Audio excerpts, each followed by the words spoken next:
Good morning વિદ્યાર્થી મિત્રો. આજે આપણે જોવાના છીએ ધોરણ 7 ચેપ્ટર બીજું અપૂર્ણાંક અને દશાંશ સંખ્યાઓ સ્વાધ્યાય 2.1 નો દાખલા નંબર પહેલો અને બીજો.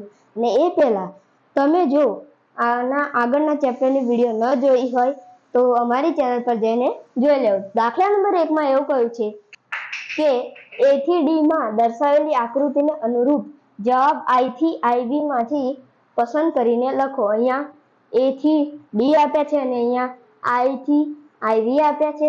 તો આપણે અહીંયા જોવાનું છે. અહીંયા 2 ગુણ્યા 1 ના છેદમાં 5 આપ્યા છે. તો અહીંયા 2 કઈ જગ્યાએ છે, એટલે કે 2 આકારો કઈ જગ્યા છે, તો અહીંયા છે d માં અને અહીંયા b માં છે. પરંતુ અહીંયા 1 ના છેદમાં 5 છે, એટલે કે અહીંયા 5 ભાગ હતા અને તેમાંથી એક ભાગને રંગ કર્યો છે. તો આપણો આ d નો એટલે કે i નો જવાબ થઈ જશે d. કારણ કે જુઓ આ 2 છે તો તમે કહેશો આયરા 2, આ પણ 2 આકારો છે ને આ પણ છે, તો ખબર કઈ રીતે પડે કે કયો સાચો છે? તો અહીંયા 1 ના છેદમાં 5 આપ્યું છે. તો અહીંયા 1 ના છેદમાં 5 એટલે કે અહીંયા 1 2 3 4 અને 5 ભાગ આપ્યા છે અને અહીંયા પણ 1 2 3 4 અને 5 ભાગ આપ્યા છે. અહીંયા 5 ભાગ આપી દીધા અને તેમાંથી એક ભાગને રંગ કરે છે. તો આઈ રહ્યો 1 અને 1 ભાગ. તો આપણો i નો જવાબ થઈ જશે d. તો અહીંયા લખી લઈએ d. હવે અહીંયા આ i માં કહ્યું છે કે 2 ગુણ્યા 1 ના છેદમાં 2 કઈ આગળ છે? તો એ આ છે. જુઓ હવે તમે કહેશો આ નહીં કેમ? કારણ કે અહીંયા આગળ 2 ભાગ આપ્યા છે. તો આવી રહ્યા 2 ભાગ અને અહીંયા આ આવી રહ્યા 2 ભાગ, આ 2 આકારો છે અને તેમાંથી એક ભાગને રંગ કર્યો છે. જુઓ આ એક ભાગ છે અને આ એક ભાગ છે. તો આપણો આ i નો જવાબ થઈ જશે b. તો અહીંયા થઈ ગયો આપણો જવાબ b. હવે જોઈએ આ ત્રીજામાં એવું કહ્યું છે કે 3 ગુણ્યા 2 ના છેદમાં 3. તો હવે તમે કહેશો કે આ પણ 3 છે અને આ પણ 3 છે. તો આમાંથી સાચું કયું? તો સાચું આ કહી શકો તમે. કારણ કે અહીંયા જુઓ 3 આકારો આપ્યા છે. તો અહીંયા પણ 3 આકારો છે, અહીંયા પણ 3 આકારો છે.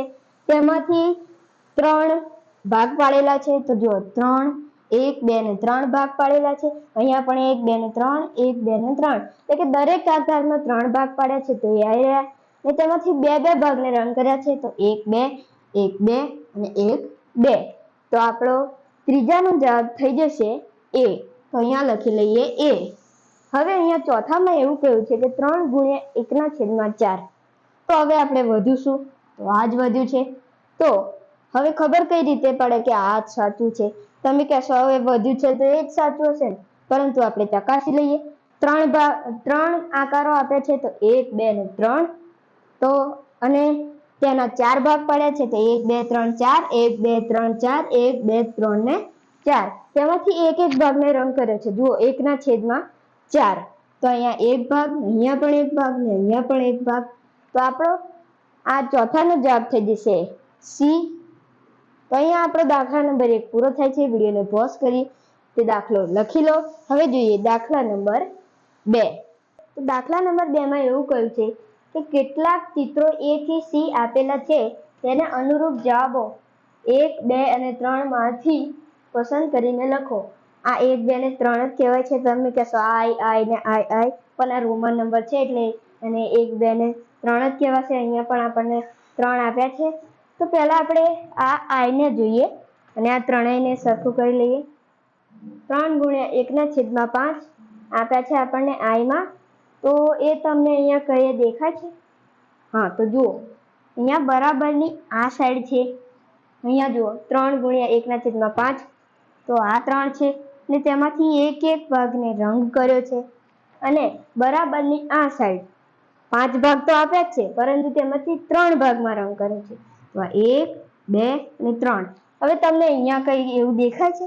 બરાબરની આ સાઈડ 5 ભાગ હોય, આમાં તો 1 2 ને 3 જ ભાગ છે.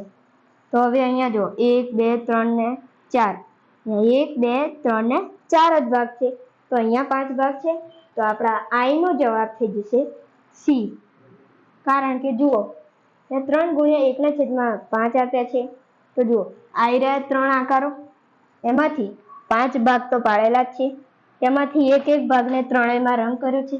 એ બરાબરની આ સાઈડ તો અહીંયા 5 ભાગ આપેલા જ છે અને તેમાંથી 3 ભાગને રંગ કરે છે, તો આપણો જવાબ થઈ ગયો સી. હવે બીજામાં એવું કહ્યું છે કે 2 ગુણ્યા 1/3 બરાબર 2/3. જુઓ તો તમને અહીંયા કઈ એવું દેખાય છે? હા, તો આઈ રહ્યું એ છે એ. કારણ કે જુઓ અહીંયા 2 આકારો કયા છે? 2 ગુણ્યા 1/3 2 આકારો કયા છે? તો 1 અને 2 બરાબરની ડાબી બાજુ છે.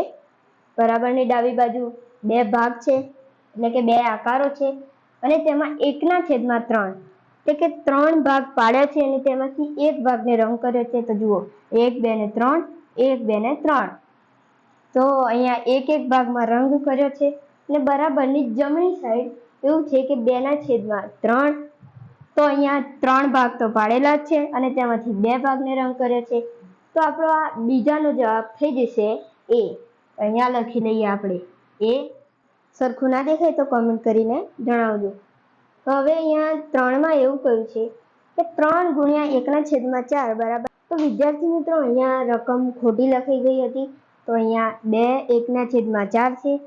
તો આ તો મિશ્ર સંખ્યા છે, તો તેને આપણે અહીંયા ફેરવી લઈશું.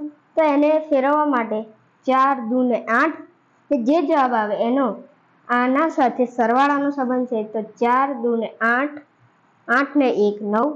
તો અહીંયા થઈ ગયા 9/4 થઈ ગયા.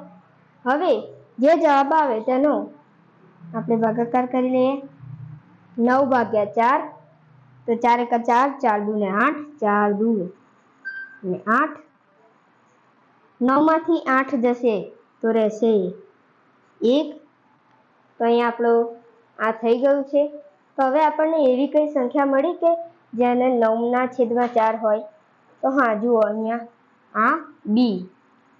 તો અહીંયા 1 2 3 4 1 2 3 4 1 2 3 ને 4 ભાગ તો પાડેલા છે અને તેમાંથી 1 2 3 4 5 6 7 8 અને 9 ભાગમાં રંગ કરેલો છે. જુઓ અહીંયા ત્રણેયમાં 4 ભાગ પાડેલા છે અને તેમાંથી બધાને પ્લસ કરતા 9 ભાગ મળે છે આપણને. તો અહીંયા આપણો જવાબ આ આઈ નો એટલે કે ત્રીજાનો જવાબ થઈ જશે બી. વિડીયોને પોઝ કરી આ દાખલો તમારી નોંધપોથીમાં લખી લો. મળીએ છીએ આગળના વિડીયોમાં. ત્યાં સુધી જય હિન્દ જય ભારત.